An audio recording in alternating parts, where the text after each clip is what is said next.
तो मैं निवेदन सभी से करूंगा कि सभी जो सनातनी और गवर्न वो इस मुहिम में आंदोलन करें तो इसमें मेरा साथ दें, मुझे शक्ति प्रदान करें, प्रोत्साहन दें, साहस दें। 100% अपन इस जो मुद्दे हैं, जो संकल्प हैं, जो आने वाली पीढ़ियों के लिए हम देंगे वो हम हासिल करेंगे। आपके यहाँ वैसे भी अगले साल इलेक्शन है, आज उनकी बारी है, कल आपकी बारी होगी। आप में से मैं चाहूंगा कि ऐसे चेहरे पहले से तय करें जो किसी बिना दल के, कोई राजनीतिक दल नहीं, बिना दल के चुनाव लड़े और आप लोग शक्ति लगा के उन्हें जिता के भेजें विधानसभा में और संसद में। ये मेरा सबसे निवेदन है और आग्रह है। बहुत सुंदर। राजनीतिक दलों को हमने बहुत सालों से, लगभग 78 सालों से, कुछ लोग ऐसे भी हैं जो शायद सभी कुछ देखते आ रहे हैं 75 साल से। मेरी भी उम्र ऐसी है कि मैंने 75 तो नहीं, कम से कम 50 के 55 के आसपास को देख लिया। लेकिन ज्यादातर राजनीतिक दलों का जब हमने विश्वास किया, हमारे विश्वास को हमेशा देखो, कहने पहुंच जाते हैं, करते लेकिन मनमानी। कभी सवर्ण के नाम पे, सनातन के नाम पे एक शब्द बोलने में उन्हें हिचकिचाहट होती है। ऐसा है कि अगली बार टिकट मिलेगा भी या नहीं, या मेरा फर्ज चल जाएगा या नहीं। नहीं, हमें ऐसा नहीं, हमें अब नेता नहीं, आप लोगों में से ही अभिनेता चाहिए। अभिनेता है हमें, और उस अभिनेता को जिताने की जिम्मेदारी भी आपकी। मैं लेकिन आपके साथ खड़ा रहूंगा, ये मैं वादा करता हूँ, आपसे प्रॉमिस करता हूँ, संकल्प करता हूँ।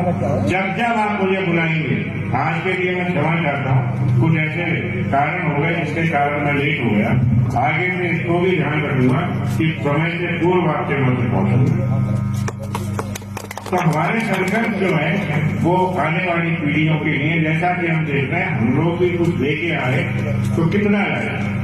हम लोग लेके आए मुश्किल से 25 पैसा, हमारे बुजुर्गों से उससे ज्यादा नहीं ले पाए। जो भी सनातन में था उनके पास वो उनके साथी चला। उसके बाद हमारा गई चवन्नी। अब हम नहीं चाहते कि चवन्नी शून्य में परिवर्तित हो। उस चवन्नी का 1 रुपया बनाना आपका और मेरा काम है, और वो 1 रुपया अगर हमारे जो बैठे हुए हैं विद्वान लोग हैं, बहुत सारे यहाँ ऋषि मुनि हैं, बहुत सारे संत जन हैं, उनके माध्यम से हम उसको पूर्ण करेंगे। आने वाली जो पीढ़ियां हैं, अब वो क्रॉस का चिन्ह नहीं, ना ही कोई अन्य धर्म, ना ही कोई अन्य ग्रंथ, सिर्फ सनातनी ग्रंथ और धर्म से अपना वास्ता रखेगी। बाकी जो एक अभिशाप दिया गया है सरकारों द्वारा, जिसकी व्यवस्था संविधान में कभी भी नहीं की गई थी कि जातिगत आरक्षण दिया जाए। आरक्षण देना कोई गलत बात नहीं, आर्थिक आधार पर देना। आर्थिक आधार पर देने से सभी बिरादरियों को लाभ हो। उसमें ब्राह्मण नहीं है, क्षत्रिय नहीं है, ऐसी कौन सी बिरादरी है जिसमें गरीब तबका नहीं है, जिसमें पिछड़े हुए लोग नहीं है? क्या उन्हीं लोगों के मध्य में ऐसा नहीं है?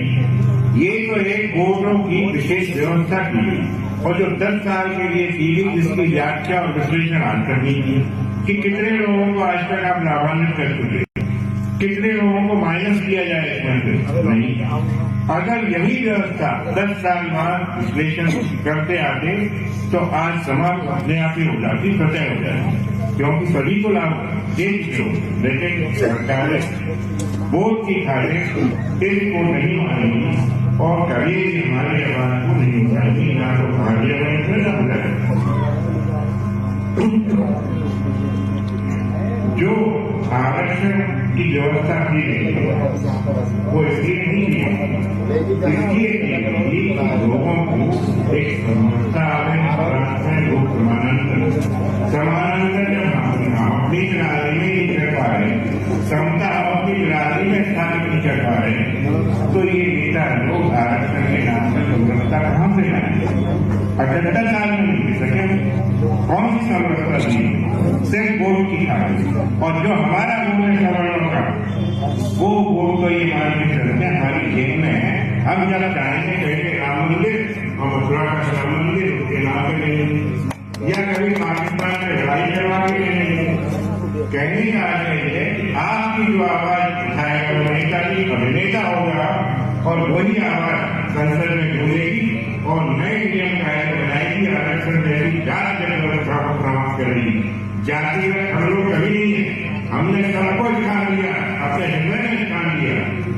जातिगत तो वो लोग हैं जिनने ये राजनीतिक व्यवस्था स्थापित की जिसके नाम पे आरक्षण जातिगत आधार पर स्थापित किया और उससे ही संतोष नहीं हुआ। 89 में 89 में एक काला कानून लेके आ गए। उस कानून के मारे इतने परेशान है, सबसे पहले तो मैं भी, लेकिन मैंने कहा किसी एफआईआर कर दी, तो मुंबई में कर दी, नागपुर में कर दी, ग्वालियर में कर दी, हमें जगह हो रही। मैंने कहा जहाँ आप रहोगे हिंदुस्तान में उसको देश को देखने का तो मौका मिलेगा मुझे, और मैं भी तैयार। लेकिन मेरी आवाज नहीं चली, बहुत कोशिश की मैं, लेकिन आपके साथ खड़ा हूँ और खड़ा रहूंगा। और ये भी माना करता हूँ, आप ये बोलते हो कि आज तक बहुत सारे लोग आए, संगठन आए, आंदोलन आए, लेकिन सबने कहीं ना कहीं उनको समाप्त कर दिया। मैं आपके सामने वादा करता हूँ कि ना तो मेरे को कोई चुनाव बनना है, न नेता बनना है। मुझे तो आपका और जो आने वाली पीढ़ियां उनका संरक्षक बने, उनके लिए कार्य। मैं नहीं कहीं कोई चुनाव बनने जा रहा, न कोई दल बना रहा, न कोई संगठन बना रहा। मैं तो ये कहता हूँ जितने संगठन है वो सब मुझे शक्ति प्रदान करें, एकजुट हो, अपनी अपनी आवाज मेरी आवाजें शामिल करें। देखें सफलता बहुत जल्दी मिलेगी। और ये काले कानून जो चलाए हैं एडवोकेसी एक्ट, वो काले कानून समाप्त होंगे। अभी 27 दूर है, इसलिए आप अभी से तैयारी करें। बाकी ये गांव का की स्थापना आप लोगों ने कर दिए और यही संविधान निर्माण करके जाएंगे। इन्हीं भारत की उपाधि पर मुझे करवाएंगे। और जो आपकी और कोई मांगे हो, शिक्षा हो, वो मुझे बताए। ये देश सनातनी है, हिंदू राष्ट्र है। इस हिंदू राष्ट्र को सनातनी का हिंदू राष्ट्र घोषित कराना हमारा कर्तव्य है और हम करवाएंगे।